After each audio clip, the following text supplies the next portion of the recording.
ஒரு கஞ்சன் ஆற்றுல விழுந்துட்டான். வெள்ளத்தில் தத்தளிச்சுக்கிட்டு இருக்கிறான். கரையில் நின்ன ஒருத்தர் உன் கையை கொண்டா இப்படி பிடிச்சி இழுத்து கரையில் சேர்த்து விடுறேன்னார். எதையும் கொடுத்து பழக்கம் இல்லாத அவன் கையையும் கொடுக்க மாட்டேன்னுட்டான். இவர் பார்த்தார், உன் கையை கொடுன்னு சொல்கிறதுக்கு பதிலாக நான் என் கையை கொடுக்குறேன் பிடிச்சிக்கோ அப்படின்னார். அவன் கப்புன்னு பிடிச்சிக்கிட்டான், இழுத்து கரையில் போட்டார்.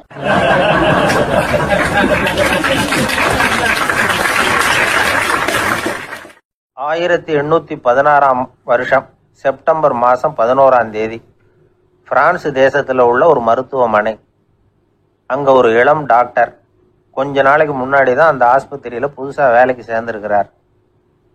அவர் பேர் ரெனே லெனக். அவர் அன்னைக்கு காலையில் அந்த மருத்துவமனையில் அப்படியே ரவுண்ட்ஸ் வந்துக்கிட்டு இருக்கிறார். வார்டில் ஒரு படுக்கையில் ஒரு இளம் பெண் படுத்திருக்கிறார். அந்த பொண்ணுக்கு இருதய நோயாக இருக்கலாம்ங்கிறது மற்ற டாக்டர்கள் சந்தேகம்.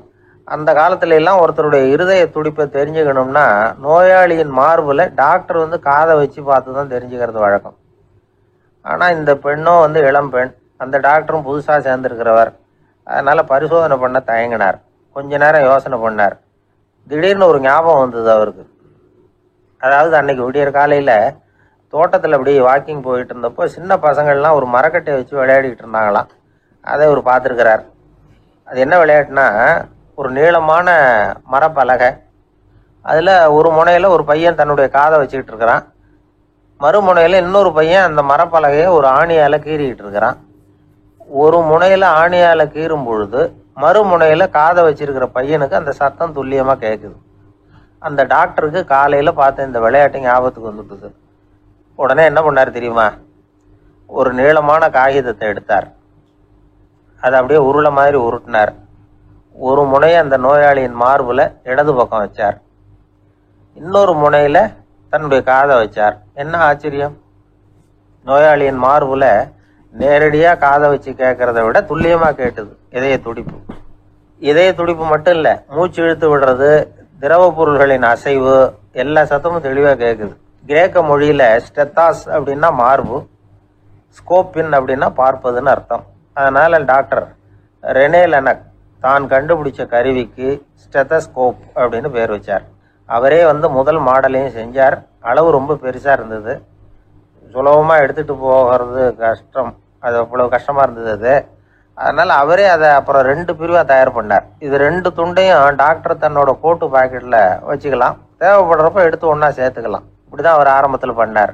தன்னுடைய இந்த கண்டுபிடிப்பை பற்றி அவர் ஒரு புத்தகம் எழுதினார். நிறைய விற்றுது, புகழும் பணமும் சேர்ந்தது. பணமும் புகழும் சேர்ந்தது மாதிரியே அவருக்கு ஒரு நோயும் சேர்ந்தது. அது என்ன நோயின்னு கண்டுபிடிக்கிறதுக்கும் அவர் கண்டுபிடிச்ச கருவி தான் உபயோகப்பட்டு தான். அவரே அதை கண்டுபிடிச்சார். அவருக்கு வந்திருந்தது காச நோய். 1826 ஆகஸ்ட் மாதம் 13 உலகத்தின் முதல் ஸ்டெதஸ்கோப்பை கண்டுபிடிச்ச டாக்டர் ரெனே லெனக் காலமானார். அவர் சாகிறதுக்கு முன்னாடி மரத்தால் செஞ்சு வச்சிருந்த ஸ்டெதஸ்கோப்பை தனக்கு வேண்டியப்பட்ட ஒரு டாக்டர்கிட்ட கொடுத்து, என்னுடைய சொத்துக்கள்லேயே ரொம்ப வசந்தது அப்படின்னு சொன்னாராம். அதுக்கப்புறம் 3 வெள்ளைக்காரங்க சேர்ந்து இந்த கருவியில் சில மாற்றங்களை பண்ணாங்க. ஆனால் 1829 லண்டனில் டாக்டர் நிக்கோலஸுங்கிறவர் ஒரு காதால் இதய துடிப்பை கேட்கறத விட டாக்டர் 2 காதாலையும் கேட்கறது தான் சரியாக இருக்கும் அப்படின்னு ஒரு கருத்தை வெளியிட்டார். அதுக்கப்புறம் ரொம்ப காலம் கழித்து 1852 ஜார்ஜ் காமான் அப்படிங்கிறவர் ரப்பர் டியூப்களை உபயோகப்படுத்தி 2 காதாலையும் கேட்குற மாதிரி ஒரு புதிய வடிவத்தை அதுக்கு கொடுத்தார். அதுக்கு பிறகு அது படிப்படியாக எவ்வளவோ மாற்றங்கள் இருந்தாலும் ஆரம்பத்தில் டாக்டர் ரெனே லெனக் உருவாக்கின அடிப்படை மாடலை யாரும் மாற்றி அமைக்கலைங்கிறது தான் முக்கியமான விஷயம். நமக்கு தெரிஞ்ச ஒரு ஆஸ்பத்திரி, அதில் ஒரு நோயாளி, காலை நேரத்தில் நர்ஸு அந்த பக்கமாக போயிட்டு இருந்தாங்க. அதை பார்த்துட்டு ஒரு நர்ஸுன்னு கத்துறார். நர்ஸு அவசரமாக ஓடி என்ன விஷயம்னு கேட்டாங்க. சிஸ்டர், இங்கே பாருங்கள், உங்கள் டாக்டரை என் நெஞ்சில் ஒரு காதை வச்சு கேட்டுக்கிட்டு இருக்கிறார் அப்படின்னார் நோயாளி. சிஸ்டர் பதட்டப்படாமல், அதனால் என்ன, இந்த டாக்டர் பழமையான விஷயங்களில் ரொம்ப நம்பிக்கை உள்ளவர், அதனால் ஸ்டெதாஸ்கோப்பை உபயோகப்படுத்தாமல் காதை வச்சு கேட்குறார், அது ஒன்றும் தப்பு இல்லை அப்படின்னாங்களாம்.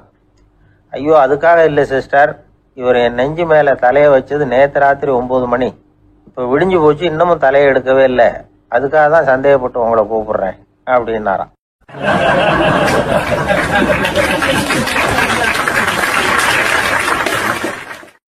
உலகத்துல எத்தனை வகையான மனிதர்கள் இருக்கிறாங்க?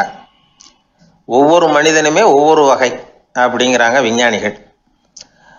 மனிதர்களை 3 வகையா பிரிக்கலாம் அப்படின்னு சொல்றாங்க மெய்ஞானிகள். இவங்களை பத்திலாம் ஏற்கனவே நாம பேசியிருக்கிறோம். இப்ப டாக்டர் எட்வர்டு பேட்ச் அப்படிங்கிற நிபுணர் என்ன சொல்றாரு தெரியுமா? மனிதர்களை 7 வகையா பிரிக்கலாம்ங்கிறார். மனிதர்களின் மனநிலை அடிப்படையில அவங்களை 7 விதமா வகைப்படுத்துறார் அவர். சரி, அது என்ன 7 வகை? முதல் வகை என்னன்னா பயந்த குணம் உள்ளவங்க. சார் ரொம்ப பயந்த சுபாவம், வீட்டில் கூட வாயே திறக்க மாட்டார், சாப்பிட போறப்ப மட்டும்தான் கொஞ்சம் வாயை திறப்பார், அப்புறம் மூடிக்குவார் அப்படின்னு சில பேரை பத்தி நாம பேசிக்கிறது உண்டு.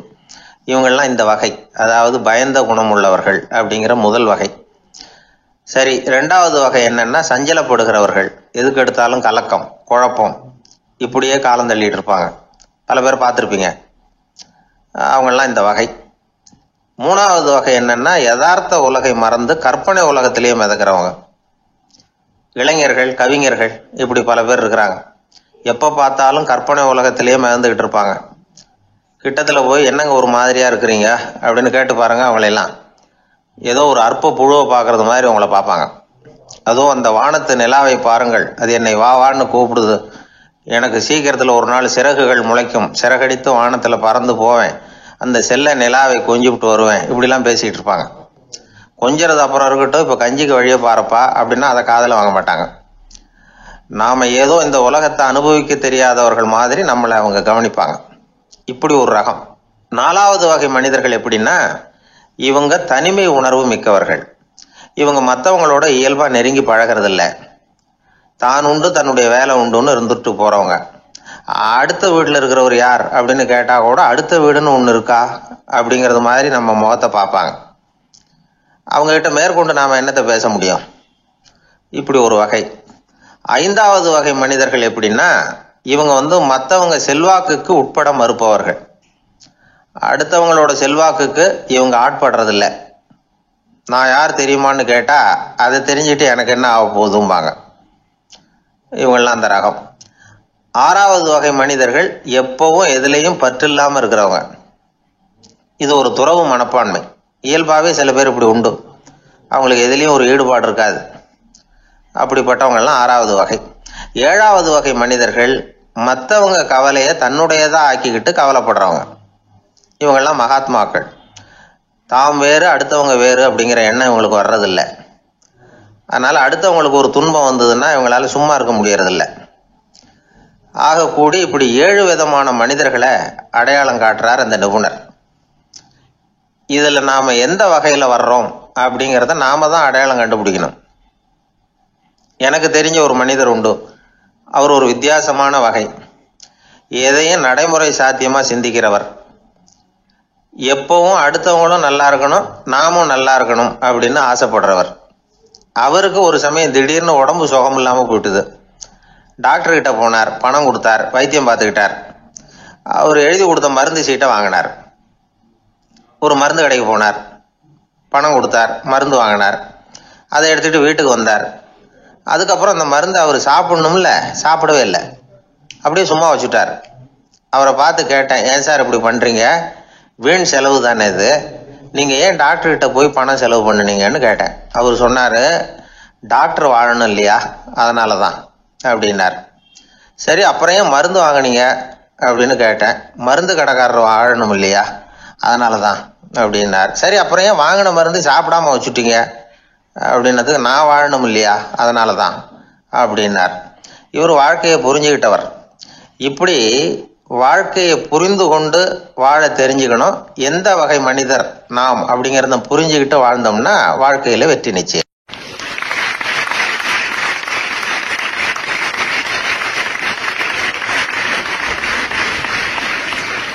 எதிர்காலத்தை நினைச்சா எனக்கு ரொம்ப பயமா இருக்கு சார் அப்படின்னு சொல்றவங்க நிறைய பேர் இருக்கிறாங்க. அதாவது பயப்படாத மனிதர்கள்னு யாருமே கிடையாது. ஒவ்வொருத்தருக்கும் ஒவ்வொரு விதமான பயம் இருந்தாலும் ஒட்டுமொத்தமா பாக்குறப்போ மனிதனுக்கு 6 விதமான பய உணர்வுகள் வரலாம் அப்படின்னு பெரியவங்க சொல்றாங்க. எல்லா விதமான பயமும் இந்த 6 வகைக்குள்ள அடக்கம். அந்த 6 வகை பயமும் 6 எதிரிகள் மாதிரியாம். 6 எதிரிகளையும் புரிஞ்சுக்கிட்டோம்னா போதும், வாழ்க்கையில சுலபமா வெற்றி அடைய முடியும். சரி, அந்த 6 வகை பயம் என்னென்ன அப்படின்னு பார்ப்போம். முதல்ல வறுமை பற்றிய பயம், 2வது பழிச்சொல் பற்றிய பயம், 3வது உடல் நலம் பாதிப்பு பற்றிய பயம், 4வது என்னன்னா காதல் தோல்வி, 5வது முதுமை, 6வது மரணம். அதாவது பயப்படுறதுங்கிறது ஒரு மனநிலை தான். இந்த மனநிலையை கட்டுப்படுத்த முடியும், திசை திருப்ப முடியும். சரி, இந்த பயங்களின் அறிகுறிகள் எப்படி இருக்கும்? வறுமை பற்றிய பயம் அப்படின்னு முதல்ல சொன்னோம் இல்லையா, அந்த பயத்தின் அறிகுறிகளை தெரிஞ்சுக்குவோம். எதுலேயும் அக்கறை இல்லாம இருக்கிறது, ஒரு குறிக்கோள் இல்லாம இருக்கிறது, வறுமையை சகிச்சுக்கிறது, வாழ்க்கையில கிடைக்கிறது எதுவா இருந்தாலும் ஆட்சேபனை இல்லாமல் ஏத்துக்கிறது, மனசாலும் உடம்பாலும் சோர்ந்து போயிருக்கிறது, ஆர்வம், முனைப்பு, கற்பனை திறன் எதுவுமே இல்லாம இருக்கிறது. இதெல்லாம் தான் அந்த வறுமை பற்றிய பயத்தின் அறிகுறிகள். அந்த அடுத்தது ஒன்று பார்த்தோமே, பழிச்சொல் பற்றிய பயம். அதாவது அடுத்தவங்க நம்மளை குறை சொல்லி விடுவாங்களோ அப்படிங்கிற பயம். இதுக்கு அறிகுறி என்ன தெரியுமா?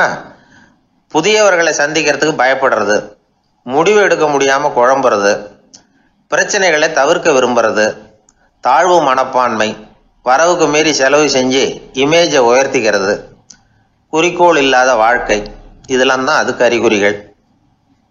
3வது பயம் உடல் நலம் பாதிப்பு பற்றிய பயம், அதாவது நோய் பற்றிய பயம். ஒரு உண்மை என்ன தெரியுமா?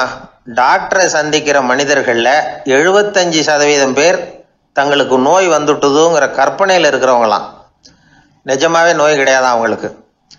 இந்த பயத்தின் அறிகுறிகள் என்னன்னா, வியாதிக்கான அறிகுறிகள் தன்னிடம் இருக்கிறதாக நினைச்சுக்கிறது, எந்த நேரமும் வியாதியை பத்தியே பேசி பேசி மனசை அங்கேயே வச்சிருக்கிறது, நோய் சம்பந்தமான செய்திகளை படிச்சு நமக்கு இப்படி ஆயிடுமோ அப்படின்னு வேதனைப்படுறது, இதெல்லாம் தான் அதுக்கு அறிகுறிகள். 4வது பயம் காதல் தோல்வி. இது ரொம்ப வேதனை, உடம்பையும் மனசையும் சீரழிச்சு விடும். ஆண்களை விட பெண்கள் தான் இந்த பய உணர்வுல அதிகமாக பாதிக்கப்படுறாங்க. 5வது முதுமை பற்றிய பயம். 6வது மரண பயம், வயசான காலத்தில் எப்படி சமாளிக்கிறது அப்படிங்கிற பயம். ஆக இதையெல்லாம் நாம் புரிஞ்சுக்க வேண்டியது ரொம்ப அவசியம். இந்த 6 வகை பயங்களை சரியா புரிஞ்சுக்கிட்டு நாம் நடந்துக்கணும். வாழ்க்கையின் முன்னேற்றத்துக்கு இந்த பயங்கள் முட்டுக்கட்டே ஆயிடக்கூடாது. உழைச்சி பணம் சேர்க்கணும், உற்சாகமா மனசை வச்சுக்கணும். மனசை கட்டுப்படுத்துகிற மார்க்கம் தெரிஞ்சுக்கிட்டா போதும், எல்லாம் சரியா வந்துடும். நம்ம ஆள் ஒருத்தன் சொன்னான், சார் எனக்கு வறுமை பற்றிய பயம்தான் இருந்தது, ஒரே ராத்திரியில 30,000 ரூபா தயார் பண்ணிவிட்டேன், இப்ப எனக்கு இன்னொரு பயம் வந்துட்டுதுன்னா. என்ன பயம்னு கேட்டாங்க. போலீஸு கண்டுபிடிச்சிருமோங்கிற பயம்னா. இது இந்த பயத்துல அடங்காது. அதனால அஞ்சி அஞ்சி சாவார், அஞ்சாத பொருள் இல்லை அப்படின்னு பாரதி சொன்னார் இல்லையா, அது மாதிரி பயத்தை புரிந்து கொண்டு அதற்கு தகுந்த மாதிரி நம்முடைய வாழ்க்கையை அமைத்துக் கொள்ள வேண்டும். அப்படி அமைத்துக் கொள்ளுகிறவர்களுக்கு வெற்றி நிச்சயம்.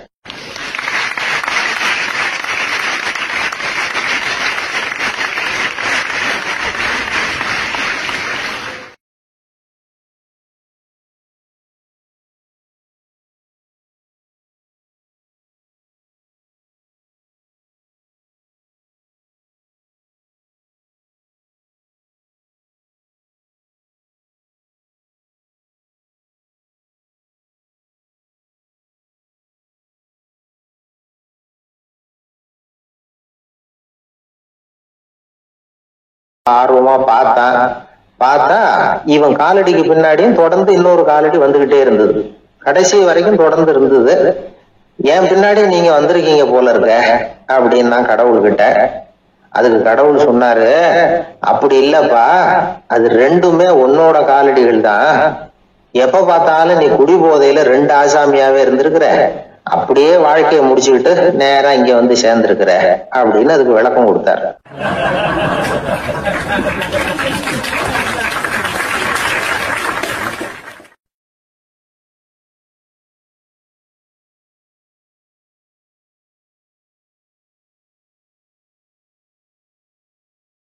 ஒரு ஊர்ல ஒரு ஆள் இருந்தான். அவனுக்கும் அவன் மனைவிக்கும் சண்டை. இவன் கோவிச்சுக்கிட்டு வீட்டை விட்டு வெளியில வந்துட்டான். நேரா தன்னுடைய நண்பன் ஒருத்தனை தேடிட்டு போனான். அந்த நண்பன் எப்படின்னா, எதுக்கும் அசர மாட்டான், எப்பவும் மகிழ்ச்சியா இருப்பான். அவன்கிட்ட போய் இவன் யோசனை கேட்டான். அது சரி, நீ எப்படி எப்பவும் மகிழ்ச்சியா இருக்கிற, என்னால் அப்படி இருக்க முடியலையே அப்படின்னு கேட்டான். என்ன நடந்தது சொல்லுன்னா அவன், வீட்டில் எனக்கும் என் மனைவிக்கும் தகராறு, நிம்மதி இல்லை, அதுதான் இங்கே வந்தேன், உங்ககிட்ட யோசனை கேட்கலாமேன்னு அப்படின்னு விவரத்தை சொன்னான். அதை கேட்டுவிட்டு அதுக்கப்புறமா இவன் சொன்னான், இந்த பாருப்பா, இது ஒன்றும் பெரிய விஷயம் இல்லை, எனக்கு 2 மனைவிகள், 2 வீடு. ஒரு வீட்டில் சண்டை வந்துட்டுதுன்னா நேராக இன்னொரு வீட்டுக்கு வந்துடுவேன், இங்கே சண்டை வந்துட்டுதுன்னா நேராக அங்கே போயிடுவேன். 2 குடும்பம் இருக்கிறதுனால இப்படி ஒரு வசதி, இதுதான் என்னுடைய மகிழ்ச்சியின் ரகசியம் அப்படின்னு நானா. ஓ அப்படியா விஷயம், இப்போ புரிஞ்சுக்கிட்டேன், உன்னுடைய யோசனைக்கு ரொம்ப நன்றி அப்படின்னு சொல்லிவிட்டு அவன் திரும்பி வந்துட்டான். அங்கே எங்கே தேடினான். ஒரு வாரத்துக்குள்ள இன்னொரு பொண்ணை தேடி கண்டுபிடிச்சி கல்யாணம் பண்ணிட்டான். இப்போ இவனுக்கும் 2 வீடு ஆயிட்டுது. அதுக்கப்புறம் என்னாச்சு தெரியுமா, இவன் 2வதா கல்யாணம் பண்ணிட்டு வந்தானே, இந்த செய்தி முதல் மனைவிக்கு தெரிஞ்சு போச்சு. போனான், அது கழுத்தை பிடிச்சி வெளில தள்ளி விட்டு கதவை சாத்தி விட்டுது. இனிமே இந்த பக்கம் வராத, எனக்கு தெரியாம எப்படி நீ இன்னொரு கல்யாணம் பண்ண அப்படின்னு சொல்லி அடிச்சு விரட்டி விட்டுது. இவன் அதனால என்ன பரவாயில்லன்னு 2வது மனைவி வீட்டுக்கு போனான். அங்க பார்த்து, நீ எனக்கு கல்யாணம் பண்றதுக்கு முன்னாடி ஏற்கனவே உனக்கு கல்யாணம் ஆச்சுங்கிற விஷயத்த ஏன் என்கிட்ட சொல்லல அப்படின்னு சொல்லி அதுவும் கழுத்தை பிடிச்சி வெளில தள்ளி விட்டுது. இவன் வீதிக்கு வந்துட்டான். இங்கேயும் போக முடியல, அங்கேயும் போக முடியல. என்ன இது, அவன் சொல்லி கொடுத்த யோசனை ஒன்றும் சரியா வரலையே அப்படின்னு யோசனை பண்ணிக்கிட்டே நடந்தான். வழியில ஒரு பாழடைஞ்ச மண்டபம். சரி, இன்னைக்கு ராத்திரி இங்கேயே படுத்துருவோம், வேற எங்கேயும் போய் படுத்துவங்க முடியாது, அதான் 2 பேரும் விரட்டி விட்டாங்களே, என்ன பண்றது அப்படின்னு சொல்லி அந்த மண்டபத்துல போய் ஒரு தூண்ல ஓரமா சாஞ்சி உக்காந்தான். அப்போ எதிர்த்தாப்புல இன்னொரு தூண் ஓரமா யாரோ அசைறது மாதிரி தெரிஞ்சுது, லேசான இருட்டுல. யாரப்பா அது அப்படின்னு கிட்ட போய் பாக்குறான். அப்புறம் தான் தெரியுது, அவன் யாரு தெரியுமா, இவனுக்கு யோசனை சொன்னான்ல 2 கல்யாணம் பண்ணிக்கணும்னு சொல்லி, அவன் அங்க படுத்து கிடக்குறான். டேய் நீ எப்படிடா இங்க வந்த அப்படின்னா, 2 வீட்லயும் சண்டை வந்துட்டுது, அதுதான் இங்க வந்தேன், படுத்து தூங்கலாமேன்னு அப்படின்னா. 2 வீடு இருக்கிறது சௌரியம்னு என்கிட்ட சொன்னியப்பா அப்படின்னா இவன். நான் அப்படி சொன்னதுக்கு ஒரு காரணம் உண்டுன்னா அவன். என்னடா காரணம்னு கேட்டான். அது வேற ஒண்ணும் இல்லை, தினமும் ராத்திரியில இந்த மண்டபத்துல தனியா படுக்கிறதுக்கு எனக்கு பயமா இருந்தது, எனக்கு ஒரு துணை தேவைப்பட்டது, அதுக்காக தான் உங்ககிட்ட அப்படி ஒரு யோசனை சொன்னேன். இப்ப நீ வந்ததுனால எனக்கு துணை கிடைச்சிட்டுது, இப்ப நம்ம 2 பேரும் துணையா இங்க படுத்துக்கலாம், நீ அந்த தூண்ல சாஞ்சிக்கோ, நான் இந்த தூண்ல சாஞ்சிக்கிறேன் அப்படின்னு சொல்லி படுத்து தூங்க ஆரம்பிச்சிட்டானோ. அதாவது நம்ம வாழ்க்கையில முடிவுகள் எடுக்கிற விஷயத்துல இந்த ஆள் மாதிரி தான் பல பேர் நடந்துக்கிறோம் அப்படிங்கிறார். அதாவது உலக புகழ்பெற்ற மனோதத்துவ மேதை ஸ்காட் பெக் அப்படிங்கிறவர். அதாவது வீட்டுக்கு தேவையான பொருள்கள் வாங்குறதுல இருந்து கல்யாணம் பண்றது, வீடு கட்டுறது வரைக்கும் அடுத்தவங்க பேச்சை கேட்டு வீணா போறவங்க தான் அதிகம். அறிவுரை கேட்கறதுல தப்பு இல்லை, ஆனா அதுக்கப்புறம் அதை பத்தி சரியா சிந்திச்சு பாக்குறது இல்லை, அதுதான் தப்பு. சில பேர் அறிவுரை சொல்றதுலயே ரொம்ப தெளிவா இருப்பாங்க. ஏன் சார் 2 சம்சாரத்தோட குடும்பம் நடத்துறது ரொம்ப கஷ்டமானு கேட்டாராம் ஒருத்தர். அது எனக்கு தெரியாதுங்க அப்படின்னாராம் அவரு. ஏன்னு கேட்டிருக்கார். ஏன்னா எனக்கு 3 சம்சாரம் அப்படின்னாராம் அவர்.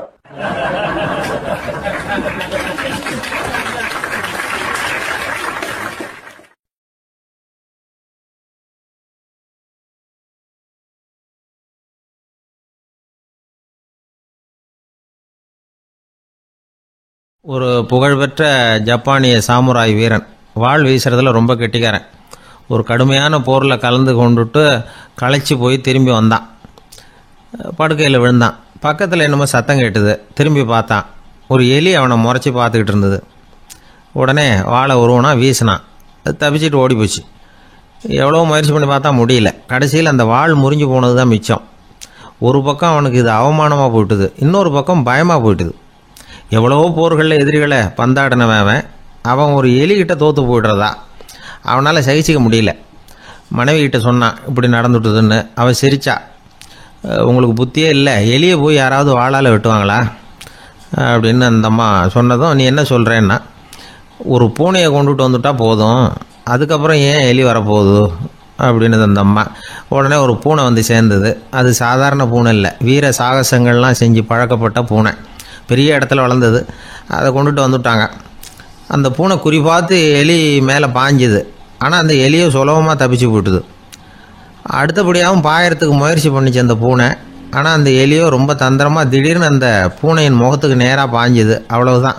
அந்த பூனை பயந்து போய் ஒரே தாவி ஜன்னல் வழியாக வெளியில் ஓடிப்போச்சு. அந்த வீரனுக்கு இது ஒரு பெரிய அதிர்ச்சியாக இருந்தது.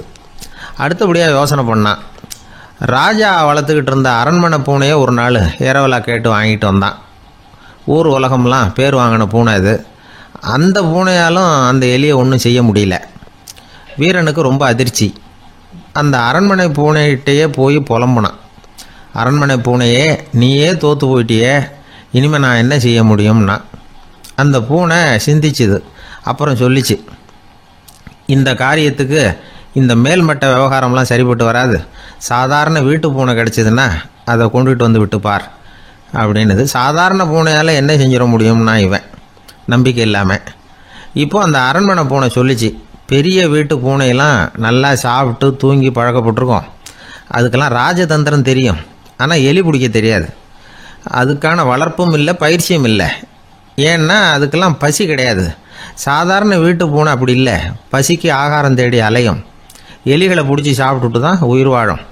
அதனால் அதுகளுக்கு எலியை பிடிக்கிற எல்லா உத்திகளும் தெரியும், எங்களுக்கு தெரியாது அப்படின்னுது. அது சரியே, அதுவும் பூனை தான், நீயும் பூனை தான். அதால் முடிகிற காரியம் ஏன் உன்னால் முடியல அப்படின்னு கேட்டான் இவன். இதுக்கு அந்த பூனை சொல்லிச்சு, இதே கேள்வியை நானும் கேட்டேன்.